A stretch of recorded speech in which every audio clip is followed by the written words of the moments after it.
E aí, pessoal, tudo certo por aí? Vamos começar nossas aulas nesse momento de revisão, nesse momento aí de rever várias informações que nós vimos ao longo da unidade 3, né? Tivemos aí muitos conhecimentos passados, tivemos aí muitas informações compartilhadas e agora é o momento da gente rever algumas delas. Essa é, portanto, a aula de número 29 e eu sou o professor Jefferson Oliveira, né? Vou estar com vocês aqui nesta aula que é um momento de revisão e avaliação, certo, pessoal? Vamos iniciar então esse momento aí de retomada de algumas informações da unidade 3.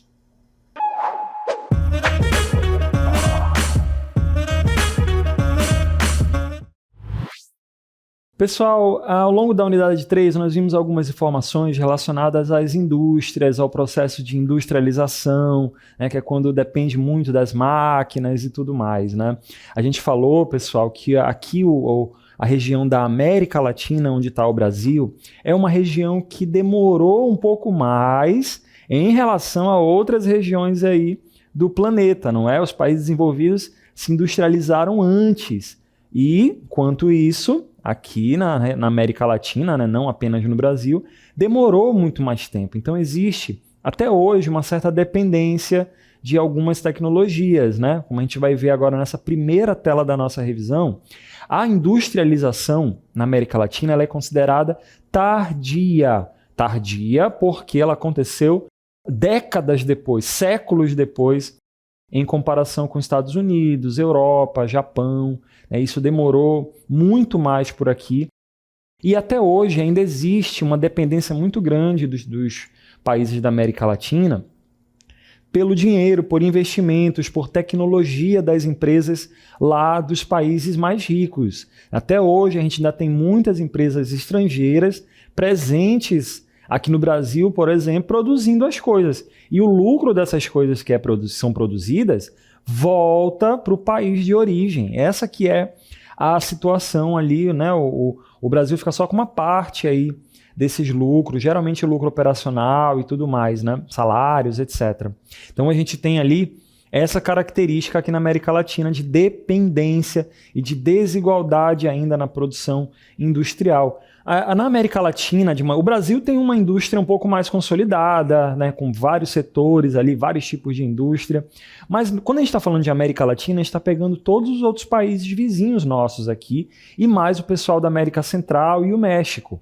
Então, de maneira geral, esses países ali vão ter muitas indústrias têxteis, né, que é de tecidos, né, vestuário, indústria de alimentos, indústria de bebidas, com baixa tecnologia e mão de obra pouco qualificada. Isso, inclusive, é uma vantagem para algumas fábricas estarem presentes nesses países. Por quê? Porque essa empresa vai pagar menos salários, né? Se não é tão qualificado, os salários são mais baixos. Então, tem muita empresa estrangeira economizando dinheiro com o pessoal, empregando essas pessoas ali para pagarem menos na linha de montagem. É uma forma, uma estratégia, né, que essas empresas encontraram de produzir cada vez mais, tendo cada vez mais economia. Também tem isso dentro da lógica do mundo capitalista. Mesmo na América Latina sendo um pouco mais atrasada em relação a regiões mais desenvolvidas do mundo, pessoal, a gente ainda tem 3 países que se destacam bastante, né? O Brasil, o México e a Argentina. Eles são países já que possuem áreas industriais mais desenvolvidas, né? Mais modernas, mais diversificadas. O que é isso? Quando a gente fala de indústria diversificada, a gente está falando de indústrias que produzem coisas diferentes. Alimentos, eletrodomésticos, eletrônicos, né? Computadores, etc., né? Veículos. Então produzem várias coisas, né? Inclusive com a parceria com centros de pesquisa, como esses que nós vamos ver agora nessa próxima tela, né? O Tecnopolo, chamados Tecnopolos, que são as universidades que colaboram com a produção ali das empresas, das indústrias, né? Florianópolis, em Santa Catarina, Recife, em Pernambuco, Campinas, São Carlos, São José dos Campos, lá no estado de São Paulo, né? São alguns exemplos desse tipo de produção que a gente já sabe como funciona, né? Parceria de centros de pesquisa com a produção industrial. Então a indústria, de maneira geral, ela é muito importante para qualquer país, porque muitas das coisas que nós utilizamos hoje em dia passa por um processo industrial. Então essas fábricas elas têm um papel importante aí na sociedade, mas tem muitos detalhes ali, por exemplo, ainda tem muito mais para se desenvolver, né, ao longo dos países da América Latina. Outra coisa que nós vimos ao longo da unidade 3 foi sobre os rios, né? Os rios, a bacia hidrográfica, que é aquele conjunto de rios, que vai ter sempre um rio principal, vai ter os seus afluentes, vai ter uma nascente, uma foz. Nós vimos tudo isso aí também ao longo da unidade 3, e agora a gente vai relembrar especificamente sobre a bacia hidrográfica amazônica, né, que vai ser a maior bacia hidrográfica do mundo, com cerca de 7 milhões de quilômetros quadrados. Gente, é muita água que circula por essa nossa região aqui, né? É tanta água que os rios que se conectam aí na chamada bacia hidrográfica, a bacia hidrográfica é esse conjunto de rios que se conectam uns nos outros, vão desaguar no rio principal, e esse rio principal vai desaguar no oceano. Basicamente assim que funciona, né, a bacia hidrográfica amazônica. E é tanta água, são tantos rios envolvidos, que eles vão ultrapassar o limite do território brasileiro. Vai ter território no Brasil, vai ter água, vai ter rios, né, na Bolívia, na Colômbia, na Guiana Francesa, no Peru, no Suriname e também na Venezuela, né? Vai ter também rios em vários desses países ali que, de alguma forma, eles se conectam com o rio Amazonas ali, conectam com os rios da bacia hidrográfica amazônica. Olha esse mapa que nós vamos ver agora, rever, na verdade, né, que traz ali as diferentes bacias hidrográficas do Brasil. Nós temos muitas bacias hidrográficas que têm ali rios muito conhecidos, né? A gente tem aqui o Rio São Francisco, que deságua aqui no Oceano Atlântico, né? Que ele passa, está aparecendo todo em laranja aí, né? A bacia do Rio São Francisco. Nós temos ali a bacia do Rio Paraná, que inclusive tem rios que também envolvem outros países, né? Você vai ter ali uma importância muito grande também nessas áreas, né? Você vai ter vários outros, a bacia hidrográfica do Araguaia Tocantins, que vai pegar alguns rios que vão circulando aqui, ó, até nesse sentido, até desaguar aqui no Oceano Atlântico também, né? E nós vamos ter ela, né, a maioral aqui, né, a bacia hidrográfica amazônica, que é claramente, como vocês podem observar nessa imagem, com certeza ela é muito grande em relação às outras bacias hidrográficas do Brasil. Então é muita água, um volume de rio muito grande, né? A nascente, inclusive, é fora do território aqui do Brasil, né? E ela vai embora aqui, seguindo rumo até desaguar aqui no Oceano Atlântico. O Rio Amazonas é muito grande, né? Nasce lá no Peru. Ele tem, inclusive, outros nomes, né? Como nós vamos ver mais lá para frente. Então, para vocês terem uma ideia aí do quanto que é grande, né, a quantidade de rios e a extensão, né, dos rios que existem aí na bacia hidrográfica amazônica. Esses rios da bacia hidrográfica, pessoal, aqui dentro do território brasileiro, ele vai ter cerca de quase 4 milhões de quilômetros quadrados, né, de extensão, quando a gente vai somar tudo, né? E vai envolver vários estados. Se envolve vários países, é claro que também vai pegar vários estados, certo? Nós temos aí os estados do Acre, do Amazonas também aqui, né? Roraima, o estado de Rondônia, Mato Grosso, o estado do Pará e o estado do Amapá também. Todos eles vão ter algum rio que vai se conectar ao rio Amazonas, que vai se conectar aos principais afluentes, seja ele o Purus, o Juruá, o rio, todos eles, né, o Tapajós, o Xingu, o Rio Madeira, qualquer um deles ali vai ter essa característica. O rio principal, além desses que eu falei aqui agora, que são os principais afluentes, são rios muito usados, né, pelas comunidades, a gente vai ter o rio principal, que é o Amazonas, que é o principal rio, é um rio que nasce lá na Cordilheira dos Andes, né, lá no Peru, como a gente está vendo agora aqui. Eu vou mostrar para vocês agora aqui nessa nossa montagem, né, para vocês terem uma ideia, ó, do quanto que vai embora, vem para cá. Aqui é uma região montanhosa, né, que é a Cordilheira dos Andes, né, então é uma área bem mais elevada. Então o rio vem aqui, desde aqui do Apurimac, o Rio Maranhão, o Ucayali, o Rio Ene, vai passando, chega aqui um pouquinho perto do Amazonas, ele se transforma no nome dele Rio Amazonas. Quando entra no território brasileiro, o Rio Amazonas muda de nome, vira Rio Solimões, né? E aí o Rio Negro bem aqui, ó, vindo do outro lado. Aí chega aqui o Rio Negro, chega o Solimões e pá! Transformou em Rio Amazonas, e aí ele segue o seu percurso até o Oceano Atlântico, né?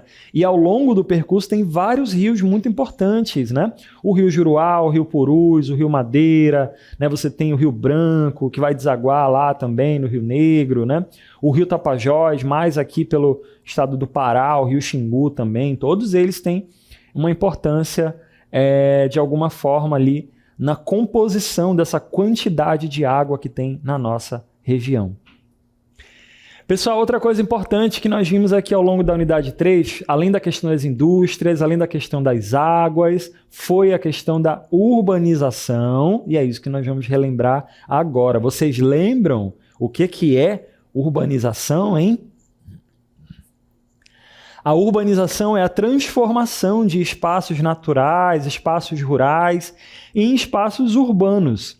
Quando ocorre aí essa mudança de paisagem, essa imagem que aparece aí na tela, ela já foi bastante modificada, né, aí da cidade de São Paulo. Essa ponte, obviamente, não foi a natureza que criou, foi, né, uma comunidade, um conjunto de seres humanos que fizeram todas essas construções aí, né, há muito tempo atrás. A mesma coisa com os prédios aí, né? Não foi nada sobrenatural, foi fruto de muito trabalho, pessoas que fizeram esse trabalho ali para poder fazer isso, essas estradas que estão correndo tudo aí. Então tudo isso foi resultado de muito trabalho, de modificações, de decisões que foram feitas lá atrás.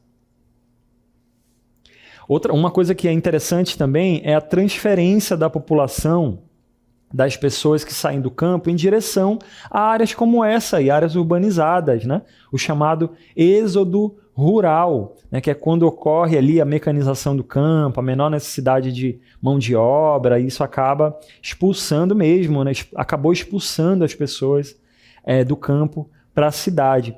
A urbanização na América Latina, pessoal, ela é considerada tardia, igual como a industrialização, essas coisas caminham juntas, em comparação com os países europeus e os Estados Unidos. Para você ter uma ideia, na década de 60, aqui no Brasil, era cerca de 60%, 40%, perdão, de urbanização dentro dessa região aqui. Então é muito pouco comparado com outros países que já eram urbanizados lá na década de 60. Então as grandes cidades, as grandes metrópoles são muito recentes no processo de urbanização brasileira, e isso também acabou causando esse interesse das pessoas ali, né? Principalmente das populações rurais, indo para as cidades, né? Por conta da oferta de empregos, por conta das obras, por conta das melhores condições de trabalho, de educação, de saúde. Então a gente está vivendo aí no século XXI, mas ao longo do século XX foi um século de muitas mudanças nas cidades, né? De muita evolução tecnológica principalmente. Já lá na década de 60, 70, já tinham muitas modernidades lá para a época e que modificaram muito a vida das pessoas. E isso só foi aumentando cada vez mais.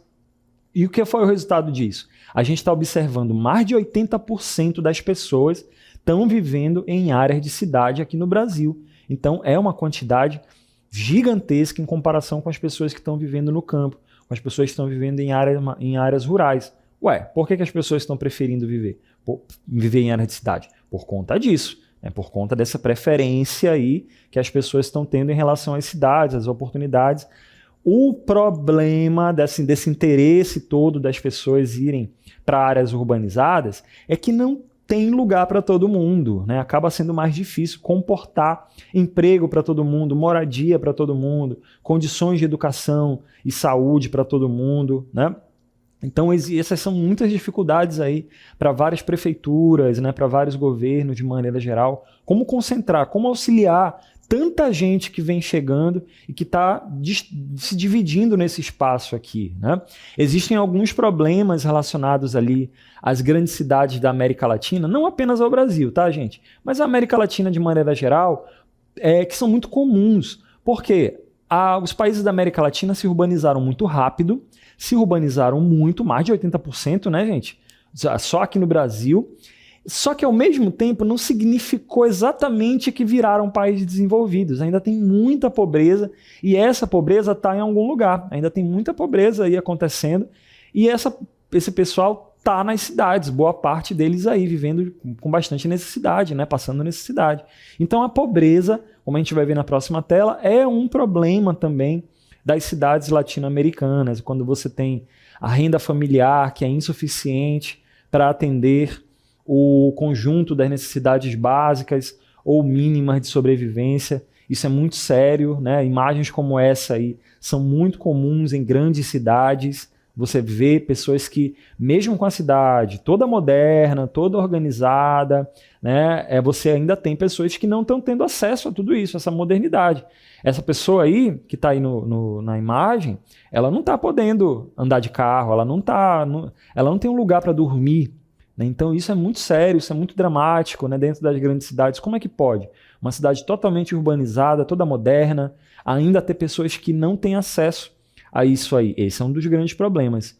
24% da população urbana vive abaixo da linha de pobreza, segundo dados aí da Comissão Econômica para a América Latina e o Caribe, da ONU, né? Então a gente tem esses dados ali que mostram que 24% da população a gente está falando de milhões de pessoas. É muita gente envolvida que não está tendo acesso a essa cidade, não está tendo direito a essa cidade, como as pessoas que têm dinheiro, né? Como as pessoas que têm como pagar por ela, né? Também tem muito isso. O direito à cidade plena é quem pode pagar por ela, né? Isso é um grande problema também de um país muito desigual como o Brasil e como outros países da América Latina. Outro grande problema, pessoal, que também envolve tudo isso aí, é a questão do saneamento básico, né, que é incompleto ou insuficiente, que é quando tem o não atendimento total, né, quando não ocorre o atendimento total da população urbana por redes de água e de esgoto, não ocorre coleta de lixo, não ocorre limpeza urbana. Tem partes das cidades onde serviços como o esgoto e a coleta de lixo não acontecem. As pessoas jogam lixo aí de qualquer forma e pronto, e tudo certo. Esse que é o grande problema do saneamento básico, porque isso acaba acarretando problemas de saúde. A gente tem um dado aí que a gente vai mostrar agora para vocês, né, de mais de 106 milhões de pessoas latino-americanas não carecem, né, de saneamento básico adequado. Qual o problema de ter ali imagens como essa aí de um igarapé totalmente sujo, que é essa imagem que você está vendo aí? A pessoa que tiver contato com essa água, ela corre muitos riscos, né, de contrair doenças, né, de contrair problemas no seu corpo, né?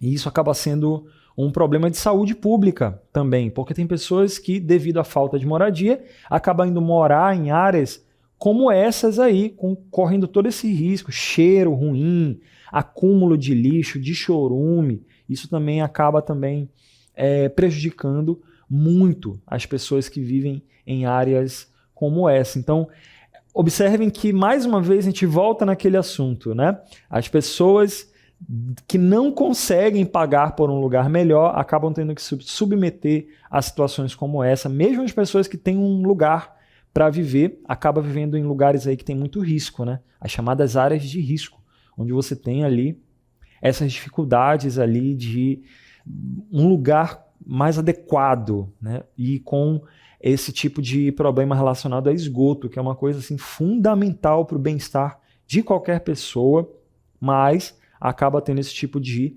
problema. Outra coisa que é muito complicada também, né? Mas já é um problema mais comum aí das grandes cidades, das grandes metrópoles do mundo todo, e também na América Latina, é a questão da mobilidade urbana.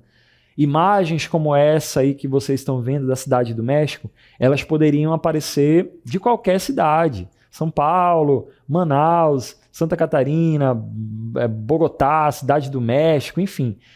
O trânsito acaba sendo muito forte devido à grande quantidade de carros, as pessoas consumindo, né, carros, utilizando o próprio transporte público, e isso acaba, os caminhões também circulando por essas áreas. Então a mobilidade urbana é um problema sério devido aos congestionamentos que são causados aí pela multiplicação dos veículos individuais e das vias urbanas inadequadas. Ainda tem isso. Quando a qualidade das ruas é muito ruim devido à falta de manutenção, isso acaba gerando aí problemas de trânsito caótico, principalmente nos horários que as pessoas estão saindo do seu trabalho, nos horários que as pessoas estão indo trabalhar. São momentos ali que prejudicam bastante a vida do trabalhador aí.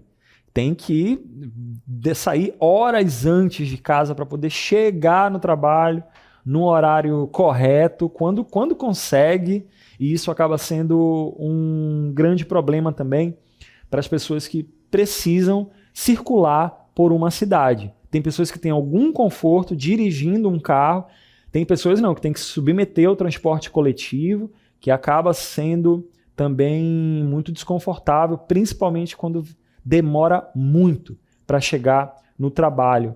Os problemas aí de mobilidade urbana deficiente impede que o transporte coletivo se desloque com maior rapidez. E isso acaba prejudicando a população que depende dele.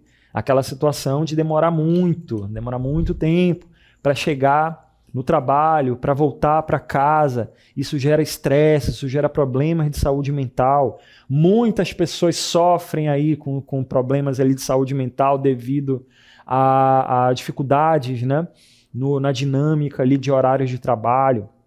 Tem também outras situações relacionadas a isso.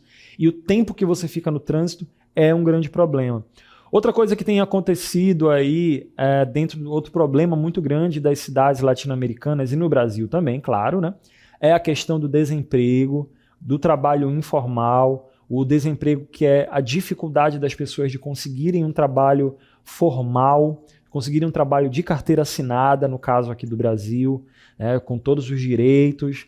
Então o desemprego é um problema, e é um problema ainda maior para a população mais jovem, pessoas aí de 15 a 29 anos. Né? Você tem ali um dado de 2016 que 16% dessas pessoas na América Latina estavam desempregadas dessa faixa etária. E isso é um grande problema, porque são pessoas que estão iniciando a carreira, e o tempo está passando, essas pessoas não estão construindo nada. E como é que vai ser daqui a um bom tempo? E por conta disso, por conta de não conseguirem emprego formal, essas pessoas acabam indo para o ramo informal de trabalho. Vai vender coisa na rua, vai trabalhar sem direitos em algum lugar, em algum comércio, vai produzir alguma coisa em casa para poder vender, e tudo isso é um pouco inseguro porque não tem os direitos garantidos das pessoas que trabalham de carteira assinada. E isso quando a pessoa faz um trabalho informal, um trabalho que não é garantido.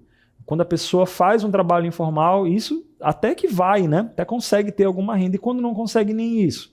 Tem pessoas que acabam indo parar na criminalidade também. Isso é outro problema sério das grandes cidades, o problema ali de muitas pessoas não terem essa oportunidade, muitos jovens não terem essa oportunidade e se prejudicarem bastante.